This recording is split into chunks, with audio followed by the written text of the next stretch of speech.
29 de outubro de 2025, 14 horas, UTC. O objeto designado Atlas de 3 olhos mudou a assinatura do comprimento de onda em todo o espectro visível num intervalo de 90 minutos. O comportamento padrão de um cometa prevê uma mudança gradual de cor ao longo de semanas. Essa mudança ocorreu em minutos. Os dados chegaram simultaneamente através de 3 plataformas de observação independentes. O telescópio espacial Hubble registrou o evento às 14h11 UTC. O telescópio espacial James Webb confirmou às 14h13 UTC. O Very Large Telescope do Observatório Europeu do Sul, no Chile, registrou leituras idênticas às 14h15 UTC. 3 instrumentos separados, 3 continentes separados, 3 resultados idênticos.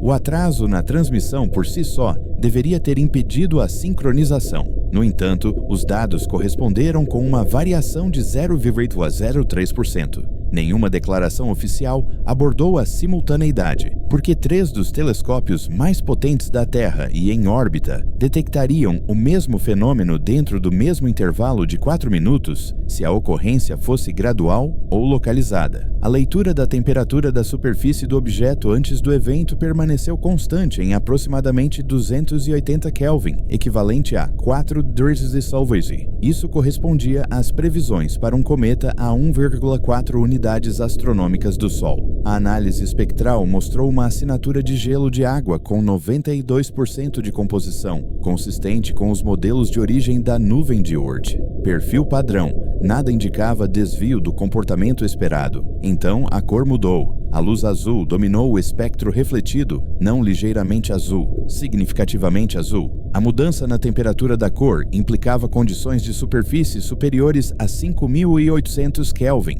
Isso é equivalente à temperatura da superfície do nosso Sol. O objeto estava a receber calor a 1,4 unidades astronômicas de distância. A radiação solar padrão a essa distância fornece aproximadamente 370 watts por metro quadrado. Insuficiente para produzir a assinatura de temperatura observada por qualquer mecanismo conhecido de reflexão passiva ou sublimação. O objeto parecia estar a gerar calor interno, ou a irradiá-lo, ou ambos simultaneamente. A análise inicial filtrada pelos canais padrão levou 14 horas antes de chegar à distribuição pública. 14 horas para 3 observações serem verificadas, cruzadas e divulgadas pelos canais oficiais da NASA. Durante esse tempo, as observações circularam apenas por redes restritas. Astrofísicos de grandes universidades relataram ter recebido notificações encriptadas informando que os dados estavam sob embargo temporário, aguardando verificação. O período de embargo indicado na notificação era de 48 horas. O protocolo padrão para descobertas anômalas é de 4 horas no máximo antes da divulgação preliminar.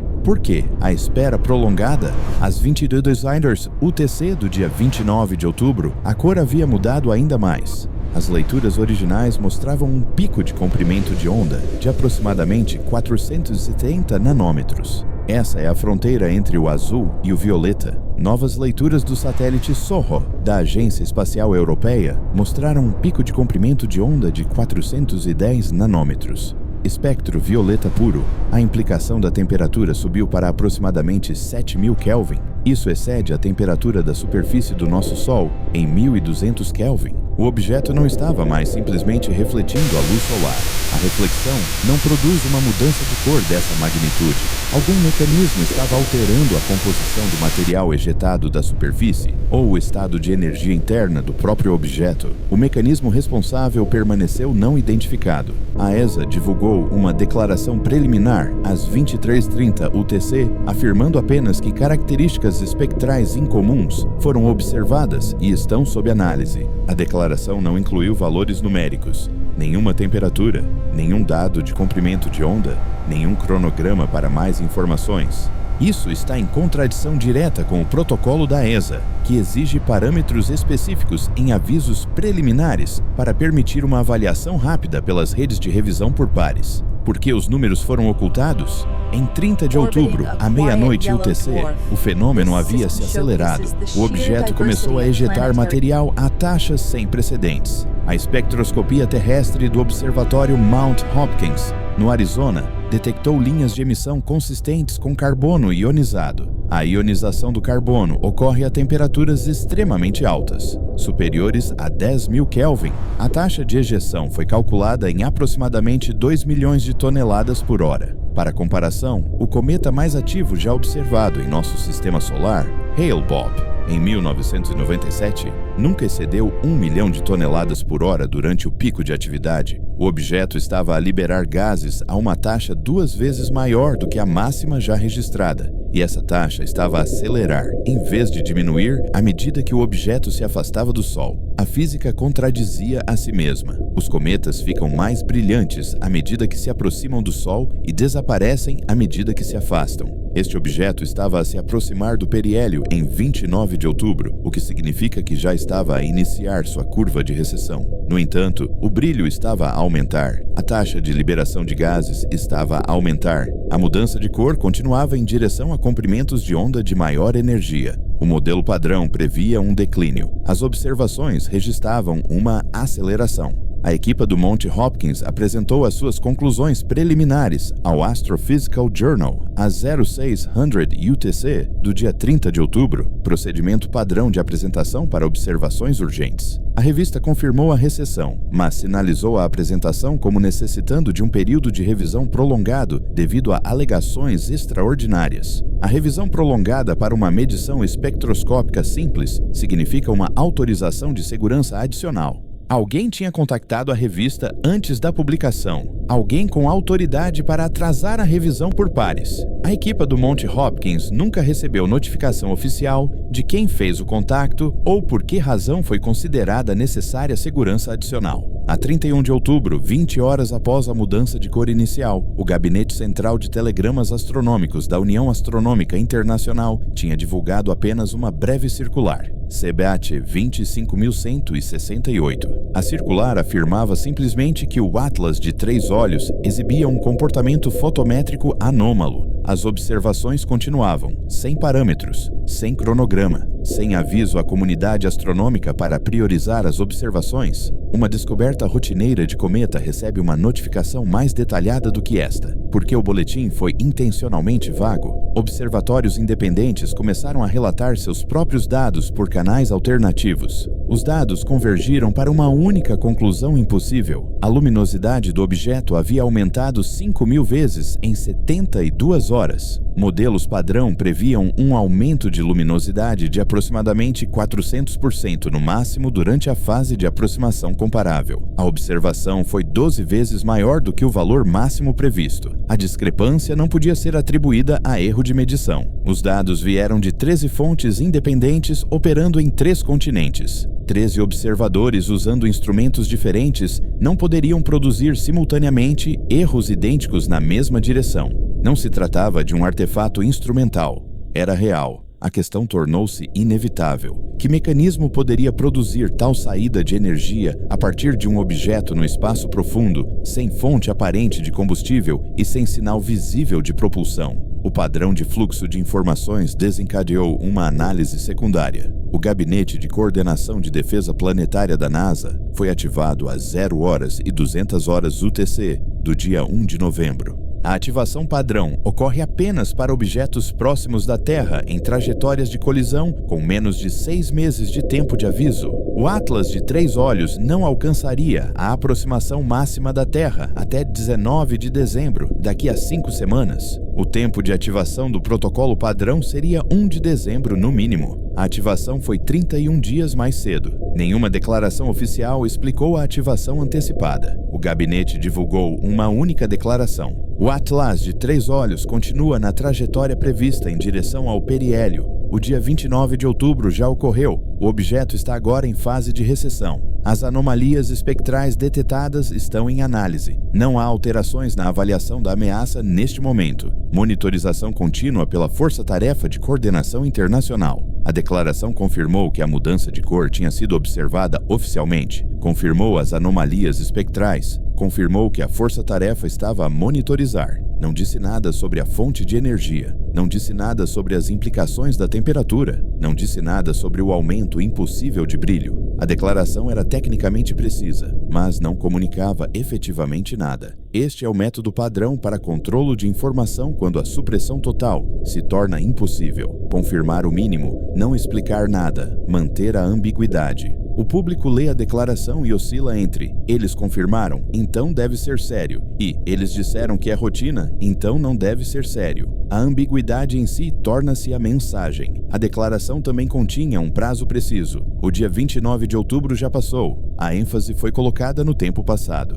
A implicação era que as anomalias eram um evento histórico que agora estava a terminar. Na verdade, os dados mostravam anomalias a acelerar, não a terminar. A declaração foi deliberadamente enganosa na sua formulação da sequência temporal. O tempo passado era factualmente incorreto, mas estrategicamente útil. Posicionou o fenômeno como concluído, em vez de em curso. Posicionou a monitorização como manutenção de rotina, em vez de resposta a uma crise. Posicionou a análise contínua como procedimento normal, em vez de investigação de emergência. O engano era transparente para qualquer pessoa que lesse com atenção. A questão passou a ser se o público em geral lê com atenção ou aceita a formulação superficial. A resposta histórica é que a formulação superficial domina a percepção do público. A declaração oficial funcionou. A narrativa da crise foi suprimida em favor da narrativa de rotina. Apesar das evidências observáveis que contradiziam a formulação de rotina, no entanto, as contradições continuaram a acumular-se. As agências espaciais ativaram protocolos de emergência. A realocação de equipamentos foi de uma magnitude sem precedentes. A coordenação internacional foi elevada aos mais altos níveis políticos.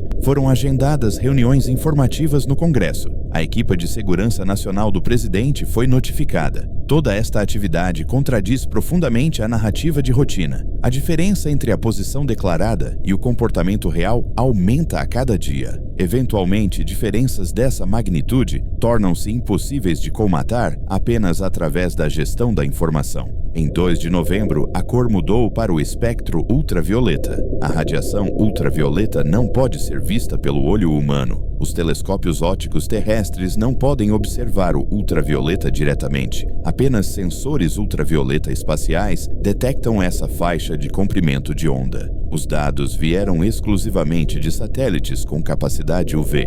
Os dados foram classificados imediatamente após o recebimento. Astrônomos acadêmicos com tempo alocado nesses satélites viram seu acesso aos dados revogado. Astrônomos que haviam enviado pedidos para analisar observações UV foram informados de que seus pedidos foram negados, aguardando revisão de classificação.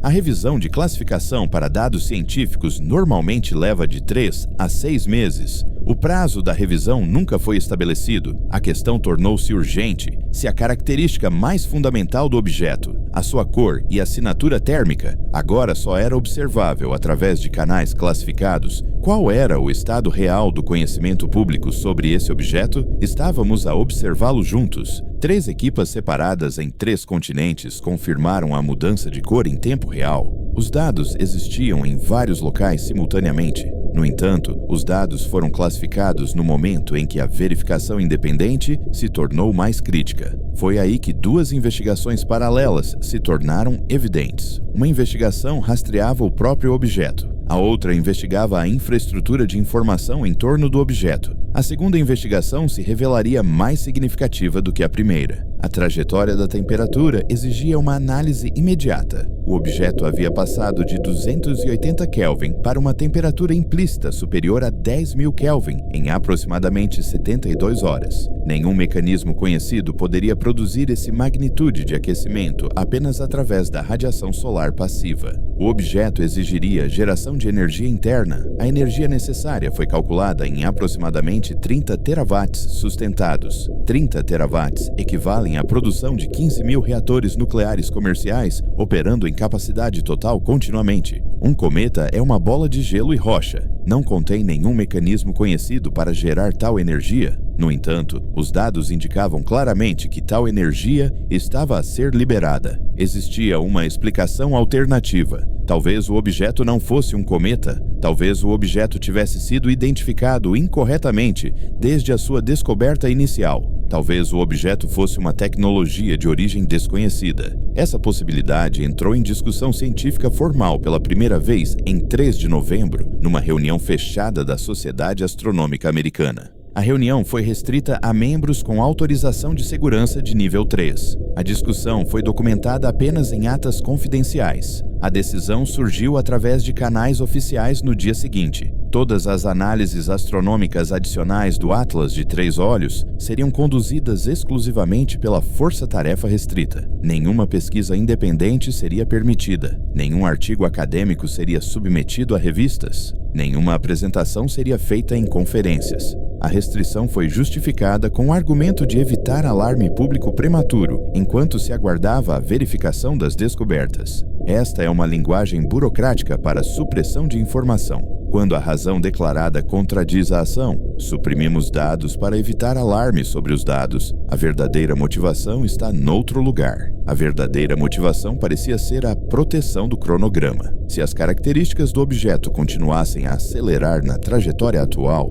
os fenômenos observáveis se tornariam inegáveis em poucas semanas. Ao restringir todo o fluxo de informação pública agora, as autoridades poderiam manter o controle da narrativa até que os fenômenos cessassem ou a observação pública se tornasse inevitável. A estratégia depende da manutenção da segregação de informação até que uma política clara surja. Uma vez que a observação pública seja inevitável, a política torna-se irrelevante. Todos verão o fenômeno diretamente. Essa compressão do cronograma criou um incentivo para a análise acelerada dentro dos canais confidenciais. A força-tarefa passou a operar continuamente 24 horas por dia em 3 de novembro. Todas as agências espaciais membros contribuíram com recursos adicionais. As programações de observação existentes para outros fenômenos astronômicos foram canceladas. O equipamento foi reafectado exclusivamente para monitorização Atlas de 3 olhos. A escala da reafectação de recursos sugeria que os decisores possuíam informações que indicavam desenvolvimentos críticos iminentes. Que informações justificavam a mobilização da infraestrutura espacial multinacional em protocolos de emergência? A resposta estava parcialmente em dados que não seriam divulgados por dias, mas fragmentos surgiram inadvertidamente através de canais oficiais. Um administrador da NASA, falando a um pequeno grupo de funcionários do Congresso em 4 de novembro, mencionou que o objeto demonstra características inconsistentes com fenômenos astronômicos conhecidos, de maneiras que exigem protocolos de resposta elevados. A frase não era destinada ao consumo público. Ela apareceu em um memorando interno que vazou para a mídia em poucas horas. A NASA exigiu que o memorando fosse retirado. O controle de danos foi imediato, mas incompleto. A palavra elevado havia entrado na consciência pública. Na noite de 4 de novembro, o público começou a perceber. As comunidades astronômicas online partilharam o memorando que vazou. Observadores independentes com equipamentos amadores apontaram telescópios para as coordenadas e tentaram observar o objeto diretamente. O que observaram os chocou. O objeto estava visivelmente mais brilhante do que 48 horas antes. A mudança de brilho era óbvia mesmo para equipamentos amadores. Não se tratava de uma detecção especializada que exigisse instrumentos especializados. Era uma mudança de magnitude visível para qualquer pessoa com um telescópio de 6 polegadas. A mudança de cor que observaram também era visível. O objeto parecia azul, não um azul sutil, um azul distinto. O azul não é uma cor associada a cometas. Os cometas parecem amarelos ou brancos devido à luz solar refletida e à composição do pó. O azul indica temperatura extrema ou material altamente ionizado. Qualquer uma das interpretações contradiz as características padrão dos cometas. A comunidade de observadores amadores começou a se organizar. Observações chegaram de dezenas de locais. Os dados foram compartilhados instantaneamente em fóruns públicos. Os sistemas de informação confidenciais perderam seu acesso exclusivo ao conhecimento. Esse momento marca a conjuntura crítica. A divisão da informação tornou-se irreversível. Os canais oficiais possuíam dados restritos. Os canais públicos possuíam a realidade observável. Enquanto ambos permanecessem consistentes ou quase consistentes, a narrativa poderia ser mantida através da divulgação seletiva de informações. No momento em que divergiram além da reconciliação, a credibilidade dos canais oficiais deteriorou-se. Em 4 de novembro, a divergência era absoluta. A resposta oficial ao surgimento da observação pública veio através do Gabinete de Coordenação de Defesa Planetária, em 4 de novembro, às 19h, UTC. Uma declaração foi emitida sem conferência de imprensa. A declaração foi formatada como um aviso de rotina. O Atlas de 3 olhos continua na trajetória prevista em direção ao periélio. O dia 29 de outubro já ocorreu. O objeto está agora em fase de recessão. As anomalias espectrais detectadas estão em análise. Não há alterações na avaliação de ameaças neste momento. Monitorização contínua pela Força-Tarefa de Coordenação Internacional. A declaração confirmou que a mudança de cor tinha sido observada oficialmente. Confirmou as anomalias espectrais. Confirmou que a força-tarefa estava a monitorizar. Não disse nada sobre a fonte de energia. Não disse nada sobre as implicações da temperatura. Não disse nada sobre o aumento impossível do brilho. O comunicado era tecnicamente preciso, mas não comunicava efetivamente nada. Este é o método padrão para controlo de informação, quando a supressão total se torna impossível. Confirmar o mínimo, não explicar nada, manter a ambiguidade. O público lê o comunicado e oscila entre "eles confirmaram, então deve ser sério" e "eles disseram que é rotina, então não deve ser sério". A ambiguidade em si torna-se a mensagem. O objeto continuou a brilhar durante a noite de 4 de novembro e até 5 de novembro. Observações do Chile, Austrália e África do Sul convergiram para leituras idênticas. O aumento de brilho continuou exponencialmente. A própria taxa de aumento estava a aumentar. Isso é aceleração da aceleração, derivada segunda do fluxo de luminosidade positiva e em expansão. Essa é a assinatura de uma liberação descontrolada de energia. Algo fundamental estava a mudar no estado do objeto.